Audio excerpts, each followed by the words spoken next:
उन्हाळ्यात लोणचं खाण्यासाठी ज्यांना त्रास होतो तर हा जुना कैरीचा प्रकार तक्कू नक्की करून बघा. एक तोतापुरी कैरी घ्या आणि सालासकट किसून घ्या. यामध्ये 1 चमचा मीठ आणि हळद घालून मिक्स करा. आता 1 टेबलस्पून लोणचे मसाला घाला. 2 टेबलस्पून गूळ घालून छान मिक्स करा. तिखट आपल्या आवडीनुसार कमी किंवा जास्त घाला.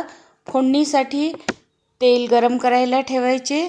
यामध्ये जिरं, मोहरी, हिंग आणि थोडी कलोंजी घालून फोडणी तयार करा. ही फोडणी थंड झाल्यावर तक्कूमध्ये घाला आणि वरून 1 चमचा साखर घालून मिक्स करा. झाला आपला झटपट आणि चविष्ट कैरीचा तक्कू. फ्रीजमध्ये ठेवलात तर 1 महिना टिकतो. अजून अशा पारंपरिक रेसिपीसाठी माझ्या किचनला सबस्क्राईब करा. पूर्ण व्हिडिओ माझ्या चॅनलवर